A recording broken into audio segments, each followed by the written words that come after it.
Greetings, friends. Welcome to the Grit and Equity Talks podcast with yours truly, Dr. India White. I'm thrilled to be here with you guys. We are wrapping up the school year. I'm super excited about that, and I know many families across the nation are. And so, before I go into my talk and into my subject, I do want to give some announcements. First things first, the Grit and Equity Talks podcast with Dr. India White will be featured on the X Factor EDU network hosted by Dr. Matthew Joseph. You can also find it on Spotify. In addition to that, I'll be hosting it also on my social media channels, which are listed below. Facebook is Miss India White. LinkedIn is The India White. Twitter is Indie Speak and Teach. Instagram is Indie238. YouTube is India White 123. And TikTok is Dr. India White. In addition to that, please check out the website whenever you get a chance. Thank you to those that have been. www.india-white.com for books, blogs, or to schedule me for your next event or for the next school year. Some of the events that I have coming up, and I would love to connect with many of you. We have FCTM coming up this summer, along with NCTM and CTE joint conferences in Chicago. CAMS conference in July will also be at the NCSM, NCTM conferences and more. Thank you so much to everybody that has given me an opportunity to join you in these different adventures. I'm super excited. I can't wait to see so many of you wonderful, amazing, gritty rock stars. I also want to remind you of the Grit Mini Workshop. You guys can take advantage of this summer as well on the Grassroots Workshops website. You can check that out and get a little bit more grit. In addition to that, I've had some wonderful success stories with the Grit Academy. For those that are wanting more tutoring or, just more support for your students this summer, feel free to let us know, send an email, and we will get to you. If you're wanting to be featured also on the Grit and Equity Talks podcast, please send me an email so that we can talk and schedule some type of consultation, see how we can get you on and in front of these amazing principals and teachers. You can send me an email, india.white.123@gmail.com. And so again, this podcast is if you're trying to close the achievement gap, but you're having classroom management issues or your students just aren't motivated to do work, then you can join me on the Grit and Equity Talks podcast and we can talk about some things. I usually do record pre settings only because I want to make sure you guys get the best quality content and that there aren't like thunderstorms that interrupt us and things like that. With that said, we're going to be talking today about really learning how we together can celebrate grit.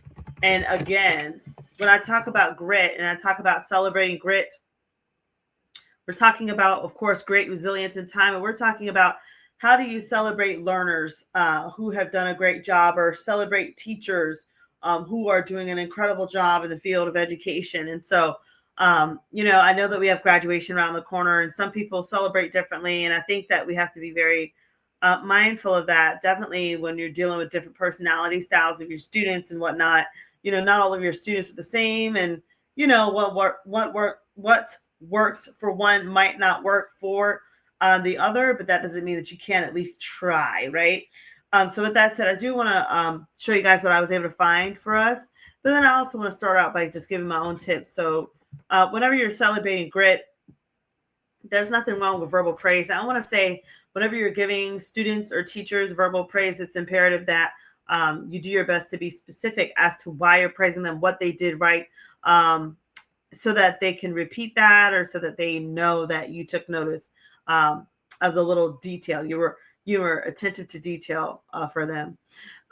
Another thing I would do is I would, use certificates. I do have these little gritty certificates that I created for you guys. I thought was pretty cute that you can give to your students. You can give certificates to award your students and let them know that you're proud of the work they've done, throughout the school year. It doesn't always have to be just in the week, right? It could have been something they did a couple of months ago that really kind of helped mold the class's culture in a good way. Or, there's like a lot of these different things that you can do for your students. Another thing is use of gift cards. whether you're working with your administrators or whatnot on campus, your school district, find out if there's funding. I know usually we used to be able to fund using different grants and things, including Title I funding and things like that. And I know some of those things are kind of sketchy now. So you just look and see what resources. Sometimes your PTA, like your parents, will come together and will also give. And so those are some ideas that you do regarding, gift cards, how you can give to your students. Another thing I would say is, for parents, family members, vacations and trips, I know some schools, though, they'll do like a trip to Universal Studios or a trip to Disney for all their seniors that, had a 3.0 or higher, something like that, like to celebrate those that are graduating. Those are options as well. But, as parents, you can, schedule a vacation for your students. I know there'll be lots of traveling, I'm sure, this summer. If things continue in the world as is, there'll be lots of travel. People will be going different places to celebrate their loved ones. And then, of course, parties, there's nothing wrong with a really good party. You can definitely, just champion in on that and really enjoy and let your students feel and know that they are special. Let them know that they belong. They've always belonged, especially in a time where kids and, loved ones are being told that, maybe they don't belong. It would be great to see them really get celebrated. So, as we're talking about Celebrate Grit, now I want to transition and, talk a little bit about what I was able to find on the web for us. So I'll share talking about graduation rates, and it says that, students are graduating, but it doesn't tell the whole story is what it says. And so look at that kid's hair. So it says the announcement of Florida's rising 2024 high school graduation rate earlier this year elicited cheers and kudos from educators and government leaders across the state. Florida has had an all-time high of 89.7% of teens that earned a diploma in 4 years. That's impressive. It says it was a mark matched only during the COVID-19 pandemic when the Department of Education waived some of the graduation requirements. Okay. And it says, this record graduation rate is a prime metric of our success, in addition to our number one in the nation rating, the governor said. And then it says here, but the state's graduation rate also seemingly contradicts a host of other metrics that paint a dimmer picture of education in Florida. Among them, Florida's average SAT ranked 47th nationally in 2024. And was down 18 points from the year before. Wow. Okay. The state's performance on the NAEP, the National Assessment of Educational Progress, slipped to its lowest in 2 decades. Half of high school juniors and seniors taking the Algebra 1 end of course scored at the lowest level. So, how is it possible for the graduation rate to soar among these gloomier outcomes? That is a great question. So, a closer look at the graduation numbers shows that to get across the stage, a growing number of seniors relied on the state-approved alternatives to the standard path for a diploma. Okay. So, some of these alternative tests are easier and don't prepare students for or as well for life after high school. Others say it's a critical resource for students who might otherwise have fallen by the wayside. This is very interesting. And then it says here, by the numbers, we have of the nearly 250,000 teens of the class 2024, just under half, or 43%, use tests that are generally considered easier to pass than the state exams on language arts and algebra to qualify for graduation. That rate was up from 36.5% a year earlier and 31% 3 years before that. This is very interesting. So the reliance on Tampa Bay schools, is on the concordant scores. And so it says that this is an alternative to state required graduation exams for more than 2 decades. That grew even faster. And over time, The testing options, yes, it does include SAT, ACT, things like that. So let's keep going. It says schools that rely on the alternative tests tend to have more non-white students and higher shares of English language learners, and they struggle with high absenteeism. But the biggest factor driving the change in popular of alternate exams is that more students have high income schools. That more students at high income schools are taking them. Excuse me. Interesting. It says schools in the top 25% of the free and reduced lunch students were more than twice as likely to rely on the alternative tests as those in the bottom 25%, during the 2019-2020 school year. But the disparity is shrinking. Last year, the use of alternative exams among low-income students is just 20% higher than that of their wealthier peers. Okay, so they're talking about, in particular, school districts in Tampa. So it says nearly 70% of Steinbrenner grads used an alternative exam to graduate last year. Okay, up from less than 1 in 5 in 2019, 2020. By comparison, 52% of graduates at Tampa's less affluent Chamberlain High School used an alternative exam last year, on a slight increase from 5 years ago. So two community advocates such as Goliath Davis, the St.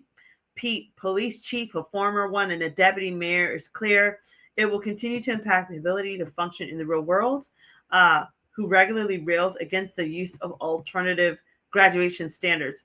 They're graduating, but are they proficient? The answer is a resounding no. So I'm going to stop right here. I want to say something. So I understand this beast a little bit. And so basically what's happening is people are ruffled because we have an option in Florida of students being able to get a diploma with the alternative testing, alternative exams, because maybe that student is not proficient in English, or maybe that student, had some hiccups. Maybe they struggle with poverty, or, low income, things like that. And it's affected their ability to be as proficient as their more affluent peers. And so what happens is you have two options. The student comes that senior year and they're not proficient, or they're not where they need to be when it comes down to being able to graduate.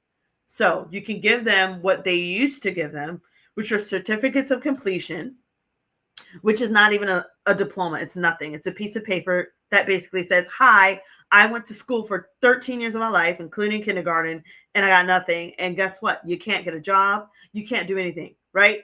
Or you can give them alternative options for graduation, where if they get the alternative options and everything's filled out, then guess what? They get a diploma. Yes, they can get a job. They can do other things. There's other trajectories as to if they want to do community college, if they want to go into military, if they want to go into, get a job, whatever they want to do, go to college. They have these options.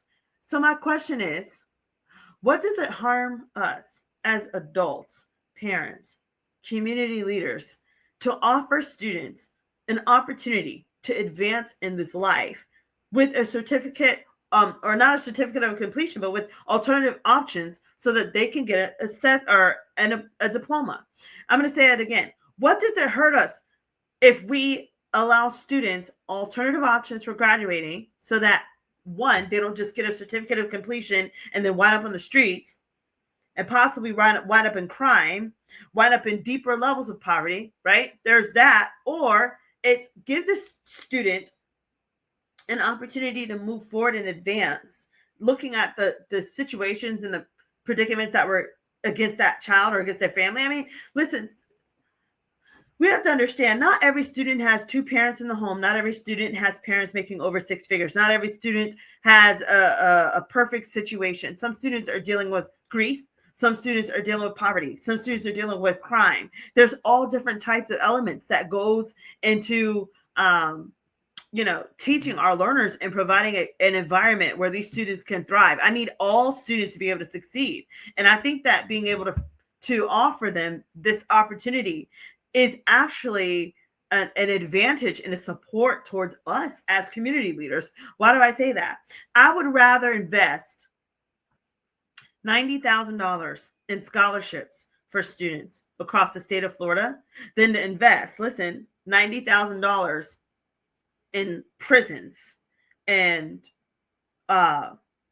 different services that, come from our tax dollars to support their families because they can't get a job or they can't whatever. So I think what we're doing is we're helping our futures. We're helping our families as well as we give back and pay it forward to make sure that these students have these alternative options. I think there's an issue. There's an issue in education. And I think the issue is the rule followers get upset because the rules were finagled to best serve students. Maybe students that they feel shouldn't have an opportunity. Maybe students they feel,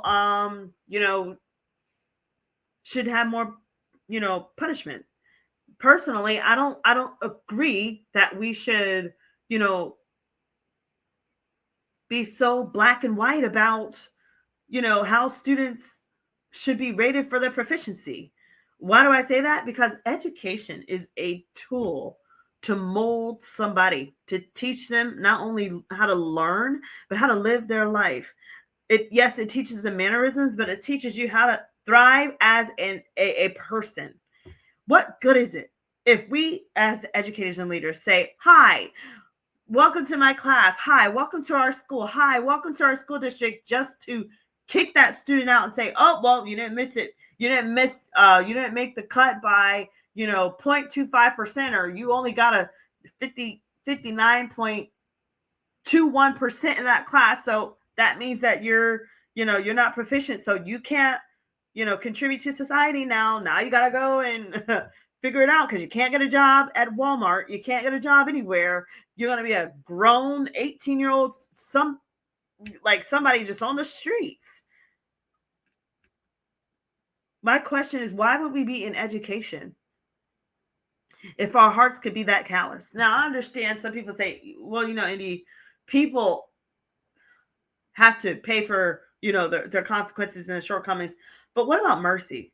Like, why are we in this? Education is a service. It is it gets so frustrating to me when I think of things like this, that this actually made news, that somebody is upset because students are getting an opportunity to make it right. What about the student who got written up 1,000 times over a dress code situation? I'm not going to talk about personal experiences, but what I'll say is, what about students that are getting targeted because of dress code? But what if they're like really smart, but they just didn't dress right, and so now they're expelled? Or what about the student who, they live with, they're in a single parent home and then they visit another home, or, whether it's an uncle or parent or something like that, for another week. And at the other home, maybe it's a little bit not as stable. And so that student is stuck between, two tough situations. So they're going to miss homework. They're going to come to school late. Coming to school late. That's another thing. At least they came to school. I think we make so many dramatic issues over foolishness. And I think sometimes people do this because they have nothing better to do with their lives. And it's really frustrating to me because these students are coming to school the best way they can, and they're getting penalized because they're 5 minutes late because they wore, an outfit that was too revealing to the subjective educator, whoever that person is. And I just think, like, why are we in this education business? Like, are we really trying to help kids? Or are we really trying to penalize them and set up a school to prison pipeline? We have to start thinking about this. And I think an article like this makes me think of the school to prison pipeline. Would you rather have a student on the streets because they weren't quite proficient at taking a test? So you're telling me one test that student couldn't understand?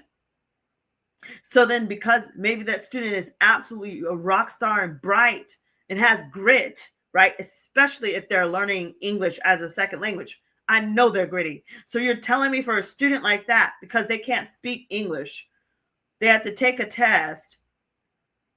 And if they don't pass this test, that they can barely understand. I mean, yeah, you go try taking a test in their language, right? They, that they're automatically worthy for the streets. Can't get a job, no opportunity for college, military. Really? I don't think that's ethical. I think that's criminal in nature. To have somebody go to school 13 years and you're paying at least $8,000 a year per pupil, right? Like, so if you do the math, even if you say they went to school 18 years, but okay, let's say, or 13 years, take 10 years of that. That's $80,000 that we're, investing in that student. So you got $80,000 from the state to put that student on the street. That doesn't add up, does it? And so I think that, I'm on the side of, yes, we should have alternative testing. Yes, we should have alternatives to students getting diplomas besides just taking the standardized test that, some of them can barely understand. I'm very happy that students have this, and I hope that the graduation rate continues to spike, and I hope that students continue to get diplomas. Well done to them. Well done to everybody that was able to help see this through. And I just think that one thing we are missing in education is mercy towards students that need help, students and families that need our support, the underserved, those in different communities, those that have been othered. We need to support those communities because, my thing is, this: if we're not going to help students and mold them into productive citizens, what are we doing? We need to get out of the education space. And so, with that said, I digress on that article because it really kind of gets on my nerves that somebody actually went through all of that wonderful data to show us that they might not be as happy about the results of us having alternative options for students that need it the most. So with that said, I'm going to now go back to celebrating grit, and I'm going to talk with you guys about a video that I found on how we can celebrate student and celebrate your graduates. Graduation parties are, in fact, a big deal. Yes, and it might be because at different ages, different kids are spreading out, going to different schools, leaving their friends behind after middle school, or of course, high school and college graduations are a big thing here too. Lots and lots of different types of schools here. Okay, so a lot of parties, but one of the big things that I like about your tips are there's not really a right or wrong way. It's all about the graduate, what the graduate wants to do. If they want to have a backyard barbecue, a party in a park, a sit-down fancy meal, a big spread for everybody that they've ever met in their life, or nothing at all, that's okay too. It's really all about the graduate. It's all about. Wow. Listen, the lady said it. It's all about the graduate. Everything we do, every teacher that we get up and we go to work and we serve, every principal, every administrator, every superintendent, it's all about the graduate. I wish we would start seeing students as graduates and not just a person that we don't really know their culture.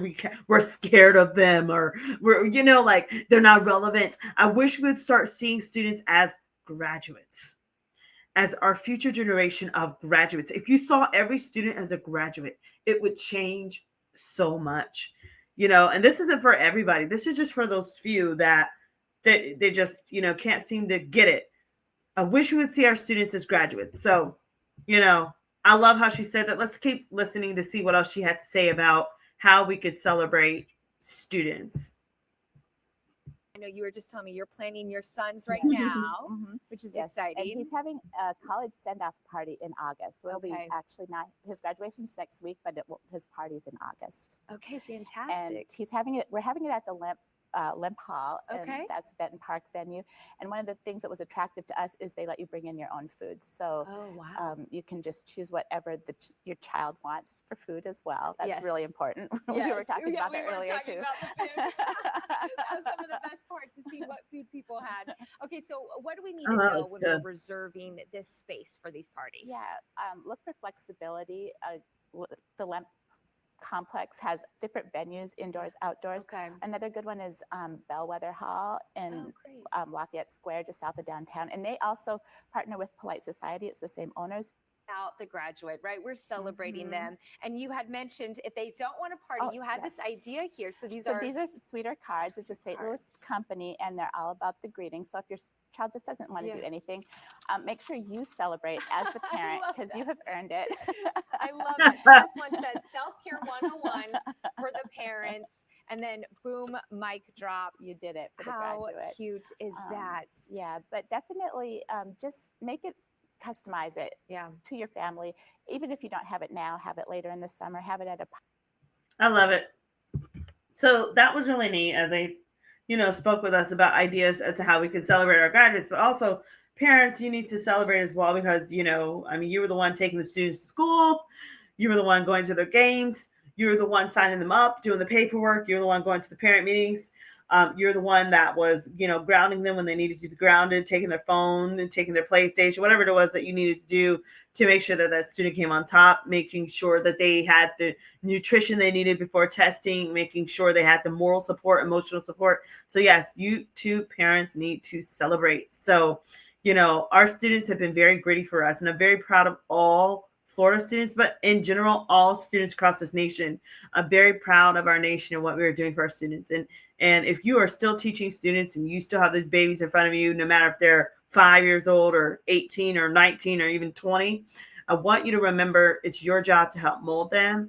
You don't have to make these last few days, as a gotcha or I'm going to get you, but it should be more of who can I show mercy to? Who can I celebrate in these last days? And as an educator, if you're trying to come up with other ideas to celebrate, talk to your administration about maybe throwing a little party at the end of the school year, celebrating your kids. It could be a project where you can go over the end of the school year or go over, 10 things I've liked about the school year and have students bring in treats and things like that so that they can, celebrate and everybody can kind of reflect on the whole school year and, say good things to each other and move on and celebrate the next chapters. So with that said, this is a wonderful time to celebrate our kids and to celebrate you, and teachers. You've done a job well done, and I hope that all your kids graduated, but if not, I hope you didn't hold back more than say 1%. I'm just that person. But anyway, I wish you guys the best. And of course, I hope that you're also planning for summer. There's a lot going on this summer. So I hope that you're going to be able to really champion that and to have a good summer, because you'll be able to sleep at night knowing that you did what's right for kids. So with that said, thanks so much, guys, for joining me on the Grit and Equity Talks podcast with yours truly, Dr. India White. I'm thankful for you guys. Again, this Grit and Equity Talks podcast, it will be featured on the X Factor EDU network, hosted by Dr. Matthew Joseph, and you can also find it on Spotify. Also, you could find it on my main social media channels. Facebook is Miss India White. LinkedIn is The India White. Twitter is Indie Speak and Teach. Instagram is Indie238. YouTube is India White 123. And Dr. India White is my TikTok. I also have Threads and I also have Blue Sky. Check out the website, please, www.india-white.com for books, blogs, or to schedule me for your next speaking or coaching event. I'm looking forward to seeing you guys at FCTM. I'm looking forward to seeing you at the joint conference, NCTM and CTE conference in Chicago. I'm looking forward to seeing you at the CAMP conference, at the NCSM and the NCTM conferences. Thank you to all of those that have checked out the Grit mini workshop on the Grassroots Workshops website. And thank you to those that allowed me to tutor your children this year. We had a blast. Now, again, for those that are just joining me, if you are trying to close an achievement gap, you are having classroom management issues, or your students weren't motivated to do the work, then join me on the Grit and Equity Talks podcast anytime on Thursdays. I do have some future announcements coming up, some future things that will be launched soon, but I won't spill the beans quite yet. So definitely stick around, and I'll keep you guys posted. But listen, whatever you do, keep your grit, stay gritty. Okay, remember to have great resilience in time. Watch my TEDx talk, The Power of Grit, for some more motivation. Until next time, stay gritty. See ya.